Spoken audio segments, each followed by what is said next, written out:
Now, ladies and gentlemen, yes, that's right, Elvis Presley. Graceland, la célèbre demeure d'Elvis Presley, recèle un secret étrange et intrigant. Depuis des années, les visiteurs se demandent pourquoi ils ne sont pas autorisés à monter à l'étage, si l'accès est réservé à une poignée d'initiés. Cependant, dans cette vidéo, nous allons résoudre le mystère de l'étage fermé de Graceland. Rejoignez-nous pour explorer les événements secrets qui s'y sont déroulés et révélés.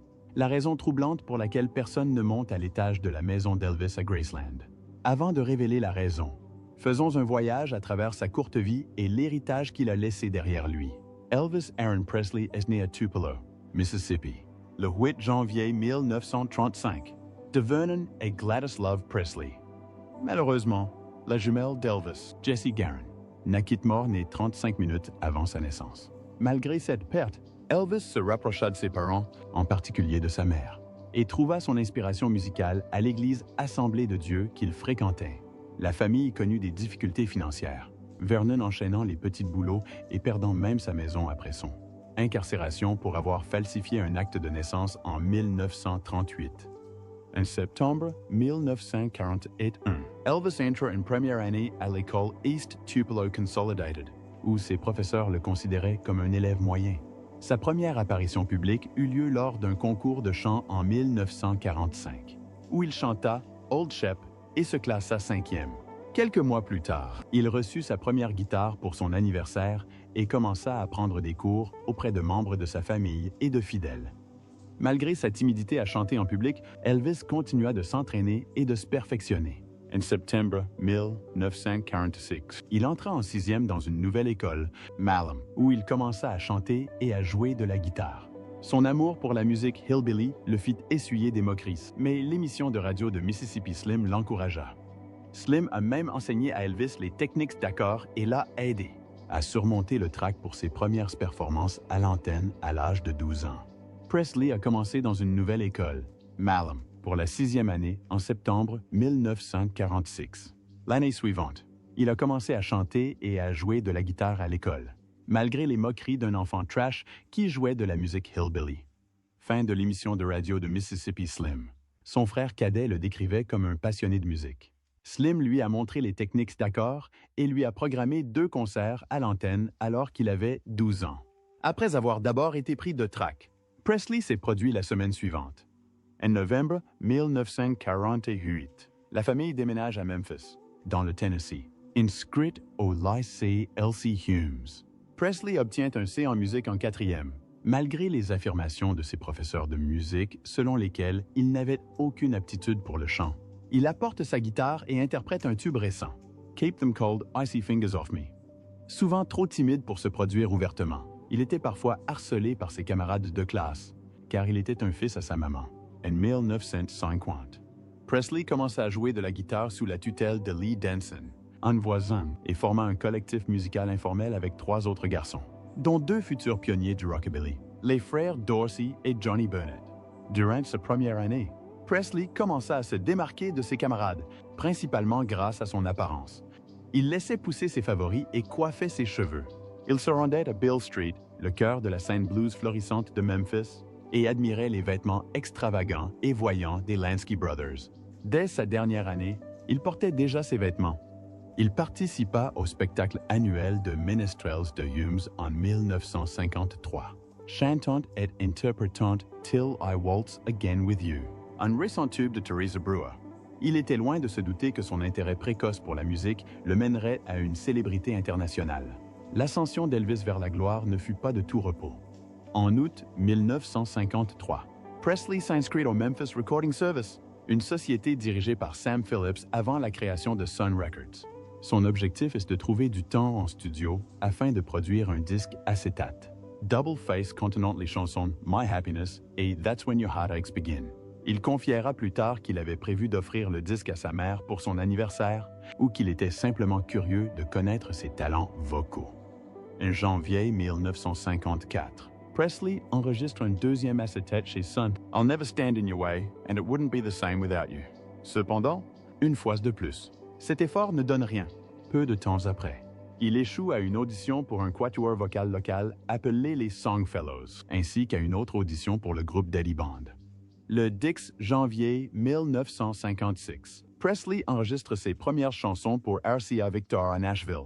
Il est accompagné de Moore, Black, Fontana et du pianiste Floyd Kramer de Hayride, ainsi que du guitariste Chet Atkins et de 3 choristes. De cette session naît Heartbreak Hotel, sorti en single le 27 janvier. Parker a programmé Presley pour 6 apparitions sur scène sur CBS en 2 mois. Après sa première apparition le 28 janvier, Presley est resté à New York pour enregistrer au studio de RCA Victor.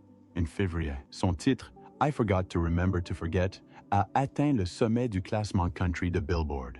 Le contrat de Neil a été résilié et Parker est devenu le manager de Presley. RCA Victor a sorti le premier album éponyme de Presley le 23 mars, qui comprenait 2 chansons country.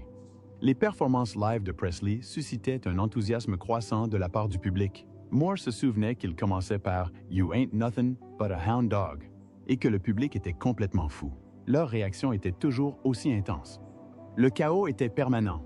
Lors de ces 2 représentations en septembre à la foire Mississippi, Alabama et au Dairy Show, 50 gardes nationaux furent intégrés aux forces de police pour éviter tout trouble. Malgré sa célébrité, Elvis s'engagea dans l'armée. Cependant, à cette époque, un événement tragique se produisit, le décès de sa mère et de son militaire. L'incorporation de Presley dans l'armée américaine eut lieu le 24 mars 1958 à Fort Chaffee, dans l'Arkansas, et suscita une attention médiatique considérable.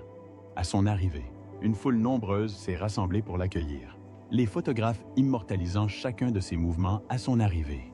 Exprimant son désir de servir dans l'armée, Presley a souligné qu'il souhaitait être traité comme ses camarades soldats. Après son enrôlement, Presley a suivi une formation de base et avancé à Fort Hood, à Texas, du 28 mars au 17 septembre 1958. Durant cette période, il fut temporairement affecté à la compagnie A du 2 et bataillon de chars moyens du 37 et régiment blindé. Début juin, lors d'une brève pause entre son entraînement de base et son entraînement avancé, Presley réussit à enregistrer 5 chansons à Nashville. Cependant, sa formation fut interrompue lorsque sa mère contracta une hépatite début août. Bénéficiant d'un congé d'urgence, Presley se rendit précipitamment à Memphis pour être à ses côtés. Elle décéda tragiquement d'une insuffisance cardiaque le 14 août, à l'âge de 46 ans. La perte de sa mère affecta profondément Presley, et leur relation étroite, marquée par des gestes affectueux et des surnoms affectueux, le marqua durablement. Elvis Presley était stationné à Ray Barracks, en Allemagne de l'Ouest, au sein du 1er bataillon de chars moyens de la 32 et division blindée. Les 1 et octobre 1958, il y occupait le poste de spécialiste du renseignement blindé. Au cours de son service, Presley fut promu soldat de première classe le 27 novembre 1958, puis spécialiste de 4e classe le 1er juin 1959. C'est lors d'exercices militaires que Presley découvrit les amphétamines, dont il pensait qu'elles lui procuraient des bienfaits, tels qu'un regain d'énergie, une plus grande force et une perte de poids. Son intérêt pour le karaté naquit également à cette époque, alors qu'il étudiait auprès de Jürgen Seidel, et il finit par l'intégrer à ses performances. Malgré sa célébrité, Presley souhaitait être considéré comme un simple soldat et était connu pour sa générosité. Il donnait sa solde à des œuvres caritatives, fournissait des téléviseurs à la base et achetait des treillis supplémentaires pour ses camarades. Il fut promu sergent le 11 février 1960. Durant son séjour à Bad Nauheim, Presley rencontra Priscilla Beaulieu, alors âgée de 14 ans. Ils se marièrent après 7 ans et demi de relation. Priscilla mentionne dans son autobiographie que Presley craignait que son service militaire n'affecte sa carrière, car il aurait pu se produire dans des services spéciaux et rester en contact avec le public. Cependant, son manager, le colonel Parker, lui a conseillé de servir comme soldat régulier afin de gagner le respect du public. Se lancer dans le cinéma. Presley revint aux États-Unis le 2 mars 1960 et fut libéré des combats 3 jours plus tard. Le train qui le transportait du New Jersey au Tennessee était entouré de fans tout au long du trajet. Et Presley fut invité à se produire aux arrêts prévus pour satisfaire ses supporters. Le soir du 20 mars, il entra dans le studio RCA de Nashville pour enregistrer les chansons d'un nouvel album, ainsi que le single Stuck on You, qui fut rapidement publié et se hissa au sommet des charts. 2 semaines plus tard. Une séance d'enregistrement à Nashville a donné naissance à 2 singles à succès, Les Ballades It's Now or Never at Are You Lonesome Tonight, ainsi qu'au reste de l'album Elvis is Back. Presley a fait son retour à la télévision le 12 mai en tant qu'invité de l'émission The Frank Sinatra Timex Special, également connue sous le nom de Welcome Home Elvis. L'émission avait été enregistrée fin mars, marquant la seule fois de l'année où Presley se produisait devant un public. Parker a réussi à réunir la somme record de 125 000 $ pour seulement 8 minutes de chant. La diffusion a attiré un public massif. G.I. Blues, la bande originale du premier film de Presley depuis son retour, est devenue numéro 1 des albums en octobre. Son premier LP de musique sacrée, His Hand in Mine, sort 2 mois plus tard et atteint la 13 et place des charts pop américains et la 3e au Royaume-Uni. Des chiffres remarquables pour un album gospel. En février 1961, Presley donne 2 concerts à Memphis au profit de 24 associations caritatives locales. Lors d'un déjeuner précédant l'événement, RCA Victor lui remet une plaque certifiant des ventes mondiales de plus de 75 millions de disques. Une séance de 12 heures à Nashville. Mimaz a produit la quasi-totalité de l'album studio suivant de Presley, Something for Everybody. Tout au long des années 1960, Parker a imposé à Presley un programme cinématographique rigoureux, se concentrant principalement sur des comédies musicales prévisibles à petit budget. Malgré son désir initial de rôle plus ambitieux, l'échec commercial de 2 films plus sérieux, Flaming Star, 1960, et Wild in the Country, 1961, l'a ramené à la formule éprouvée. Sur les 27 films dans lesquels il a joué au cours de cette décennie, il n'y a eu que quelques exceptions. Bien que des critiques comme Andrew Kane aient vivement critiqué ces films, les qualifiant de panthéon du mauvais goût, ils ont néanmoins réussi à connaître un succès financier. Peu avant Noël 1966, plus de 7 ans après leur première rencontre, Presley a demandé Priscilla Beaulieu en mariage. Leur mariage eut lieu le 1 mai 1967, lors d'une cérémonie concise dans leur suite de l'hôtel Aladdin à Las Vegas. La sortie continue de films stéréotypés et de bandes originales à la chaîne persistait.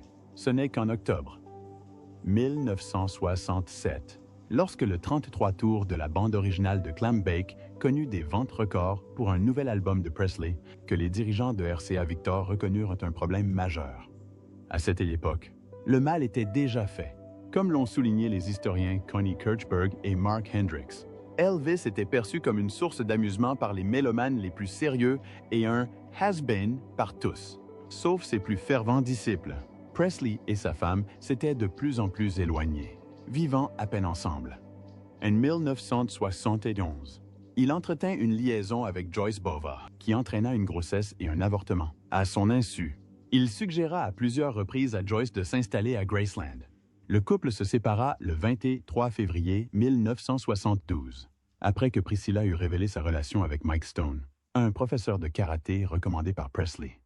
Priscilla a plus tard exprimé des regrets pour ses propos concernant l'incident, affirmant qu'il s'agissait d'une exagération. 5 mois plus tard, la nouvelle petite amie de Presley, Linda Thompson, auteure-compositrice et ancienne reine de beauté de Memphis, a emménagé avec lui. Presley et sa femme ont demandé le divorce le 18 août. Selon Joe Moscato des Imperials, l'échec du mariage de Presley fut un coup dur dont il ne se remit jamais. Mais sa carrière ne dura pas longtemps après son divorce, avant que l'inattendu ne survienne. La maladie et la mort. L'unique enfant de Presley, Lisa Marie, naquit le 1 février 1968, à une époque où il était profondément insatisfait de sa carrière. En 1973, sa santé s'était considérablement détériorée. Cette année-là, il fit 2 overdoses de barbiturique, ce qui le plongea dans un coma de 3 jours dans sa suite d'hôtel après l'incident initial. Vers la fin de la même année, il fut hospitalisé pour une dépendance à la pétidine. Selon son médecin traitant, George C.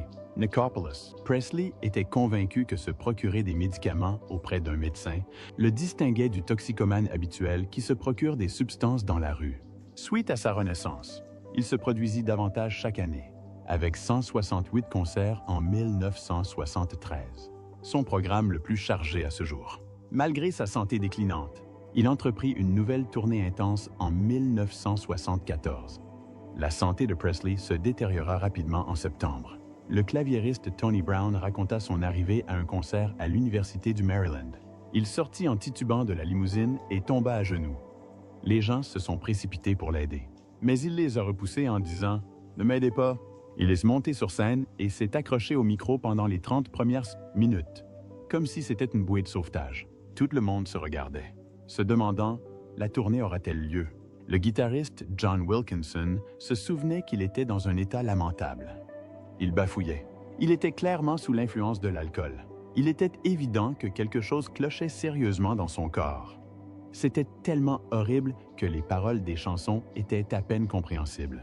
Je me souviens avoir pleuré. Il avait du mal à faire les présentations. Le déclin physique et mental de Presley était évident dès le début de l'année 1977, car il était devenu une version déformée de lui-même. Il souffrait d'un surpoids important et ses capacités cognitives étaient altérées par la drogue qu'il consommait quotidiennement. Ses concerts étaient raccourcis et il peinait à se produire sur scène. Andy Green de Rolling Stone décrivant ses dernières prestations comme pitoyables et désorganisées. À Alexandria, en Louisiane, sa présence sur scène était incompréhensible. Et à Baton Rouge, il dut annuler un concert, incapable de quitter son lit d'hôtel. Malgré la déception de ses fans, Presley continuait de tenir ses engagements de tournée. Mais son univers se limitait à sa chambre et à ses livres de spiritisme. Son cousin Billy Smith se souvenait qu'il passait des heures dans sa chambre, se remémorant parfois ses expériences passées, mais le plus souvent rongé par des pensées paranoïaques. Le dernier single de Presley sorti de son vivant, Way Down, est sorti le 6 juin 1977. Le même mois, CBS a enregistré 2 concerts pour une émission spéciale. Elvis in Concert, prévu pour octobre. Le premier concert, filmé à Omaha le 19 juin, mettait en valeur la voix de Presley, que Goralnik décrit comme presque méconnaissable. Un petit instrument enfantin avec lequel il parle plus qu'il ne chante la plupart des chansons. Chercher la mélodie et d'autres mélodies avec incertitude, et est pratiquement incapable d'articuler ou de projeter sa voix. 2 jours plus tard, à Rapid City, dans le Dakota du Sud, Presley semblait en meilleure santé, ayant perdu du poids et parlant mieux, même si, à la fin du concert, son visage était encadré d'un casque de cheveux bleu-noir, d'où des gouttes de sueur coulaient sur ses joues pâles et gonflées. Le dernier concert de Presley eut lieu à la Market Square Arena d'Indianapolis le 26 juin 1977. Le 16 août 1977, Presley devait prendre un vol de nuit de Memphis à Portland, dans le Maine, pour entamer une nouvelle tournée. Cependant, le même après-midi, sa fiancée, Ginger Alden, le trouva inconscient sur le sol de la salle de bain de sa demeure de Graceland. Malgré les efforts déployés pour le réanimer, il fut déclaré mort à l'hôpital Baptist Memorial à 15h30, à l'âge de 42 ans. Le président Jimmy Carter a publié une déclaration louant Presley pour son impact durable sur la culture populaire américaine. Une foule nombreuse s'est rassemblée devant Graceland pour apercevoir le cercueil ouvert. Le cousin de Presley, Billy Mann, a reçu $18,0 pour photographier secrètement le corps, qui a ensuite fait de la couverture du numéro le plus vendu du National Enquirer. Alden avait initialement accepté un contrat de $50 avec l'Enquirer pour son article, mais s'était contenté d'une somme moindre après avoir violé son accord d'exclusivité. Presley ne lui avait rien légué dans son testament. Son interment eut lieu à Graceland le 18 août. Un tragique incident se produisit devant les portes du stade lorsqu'une voiture percuta un groupe de fans, causant la mort de 2 jeunes femmes et blessant gravement une autre. Environ 80 personnes se rassemblèrent le long du cortège jusqu'au cimetière de Forest Hill, où Presley fut inhumé aux côtés de sa mère.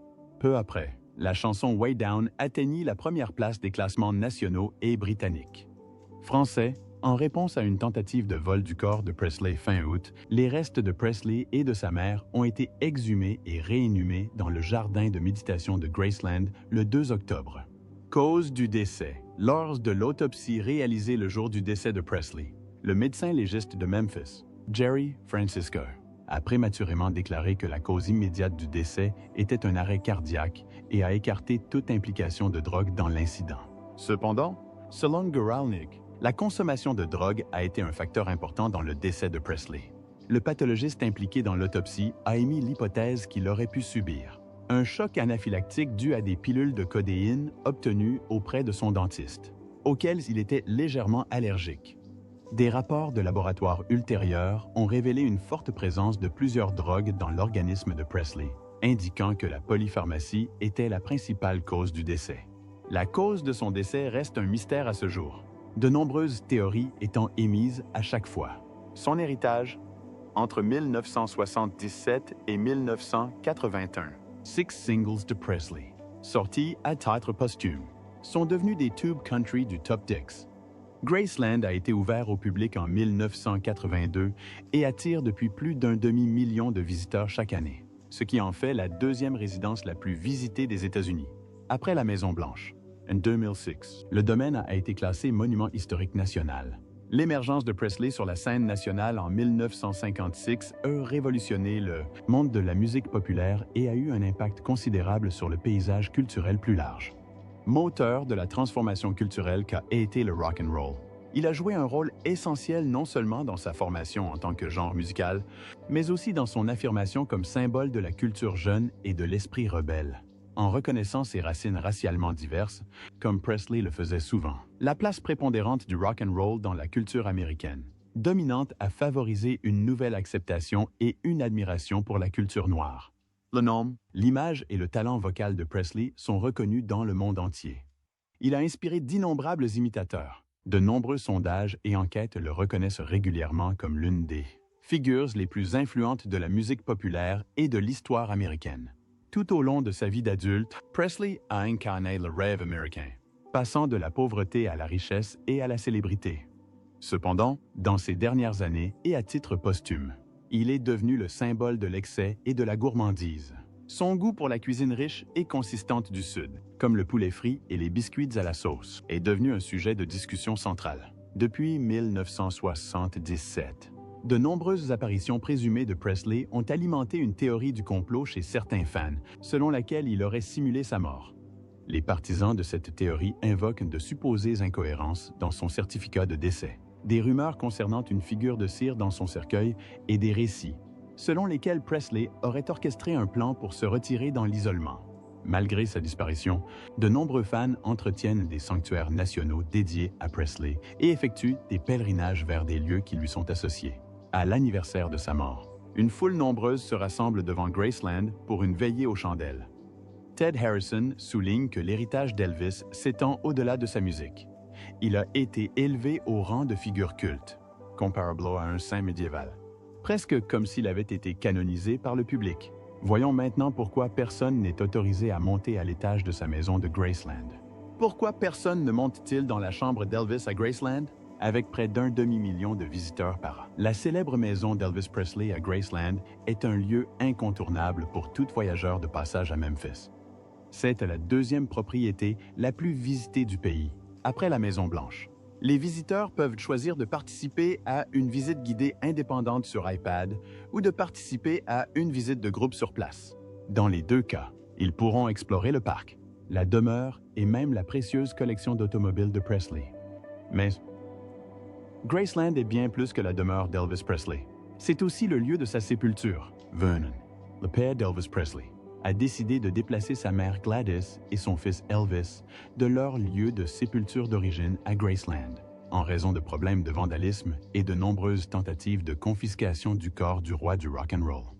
À Graceland, la mère d'Elvis Presley, Minnie Mae Presley, et son père sont également enterrés. Un mémorial rend hommage à Jesse, le frère jumeau mort-né d'Elvis, aux côtés de son fils Benjamin Keough, qui s'est suicidé en 2020. Le fils d'Elvis, Lisa Marie Presley, est inhumé à Graceland. Bien que Presley soit étroitement associé à Graceland, il n'en était pas le propriétaire initial ni l'instigateur du nom. La propriété a été baptisée du nom d'un membre de la famille fondatrice lors de sa construction en 1939. Ruth Brown Moore et son mari, le Dr. Thomas Moore, en furent les premiers propriétaires. Bien qu'ils ne soient pas les occupants les plus célèbres de Graceland, la famille Moore jouait un rôle important à Memphis, dans le Tennessee, durant son séjour là-bas, et fut la première à faire de Graceland un havre de paix pour les musiciens. Leur fille jouait de la harpe avec l'Orchestre symphonique de Memphis.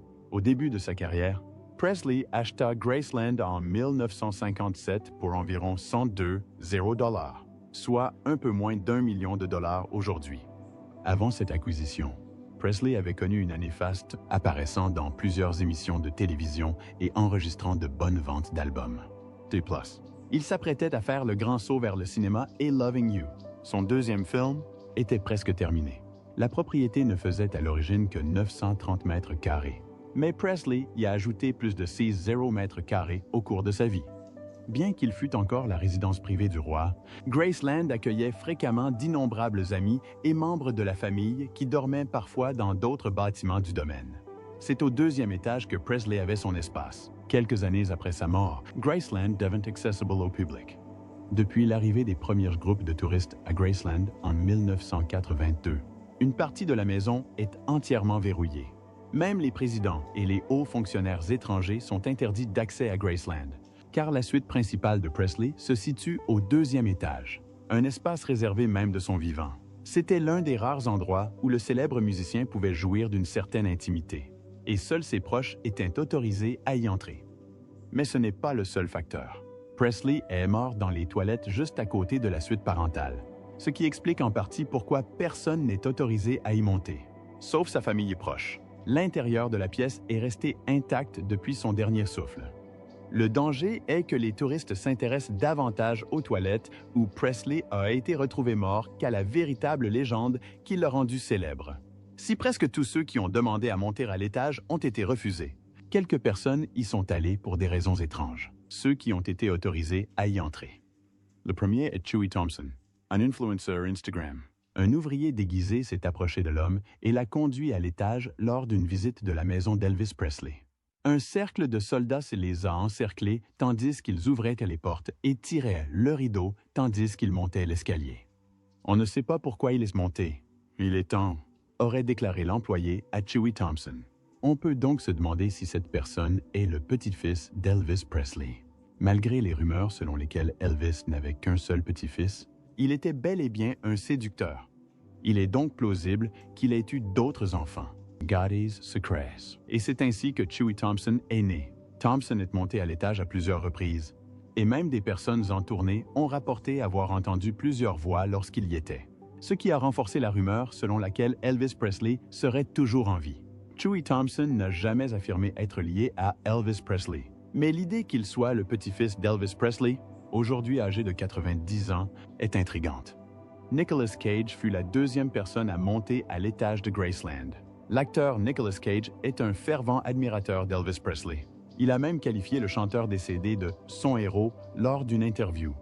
Mais il bénéficie d'un accès privilégié à la célébrité que des millions de personnes ne verront jamais. La célébrité hollywoodienne était mariée à Lisa Marie, la fille d'Elvis Presley, et elle lui a donné la permission d'y entrer. Outre Chewie et la famille proche de la star, il est l'une des seules personnes à avoir vu la chambre d'Elvis à Graceland après sa mort. C'est une formidable vantardise, car très peu de gens y sont allés en personne. Graceland interdite d'enregistrer des images ou des invités dans sa chambre, d'où le mystère qui l'entoure. L'ancien président Bill Clinton a même soumis une demande confidentielle pour y jeter un œil, mais celle-ci a été refusée, ce qui a permis à Nicolas Cage de le surpasser sur ce point. Un autre aspect fascinant de Graceland est son importance culturelle continue, qui va au-delà de son statut de musée dédié à Elvis Presley. Graceland témoigne de l'attrait et de l'importance durable de sa musique. Des fans du monde entier s'y rendent désormais en pèlerin pour s'immerger dans l'héritage d'Elvis et communier avec son esprit. Graceland illustre également l'évolution de la culture des célébrités au fil du temps. De son vivant, Elvis Presley a atteint un niveau de popularité et d'admiration sans précédent, faisant de lui l'une des premières célébrités modernes. La distinction entre vie privée et personnalité publique d'une célébrité est floue dans sa maison, décorée de meubles et d'objets personnels opulents. Graceland symbolise également la nostalgie et la préservation dans un monde en constante évolution. Pour honorer l'héritage de son illustre occupant, Graceland est toujours un exemple préservé d'une capsule temporelle des années 1970, parfaitement conservée, afin de préserver l'esprit de la vie et de l'époque d'Elvis Presley pour les générations futures. L'intérieur de Graceland, y compris le deuxième étage, a été méticuleusement préservé. En résumé, Graceland est un hommage vivant à l'héritage d'Elvis Presley. Plus qu'une simple résidence, pendant de nombreuses années, le public sera captivé par l'esprit d'Elvis grâce à son statut de musée, de destination touristique et de symbole culturel. Si vous avez aimé cette vidéo, aimez-la. Abonnez-vous et cliquez sur la vidéo suivante qui s'affiche.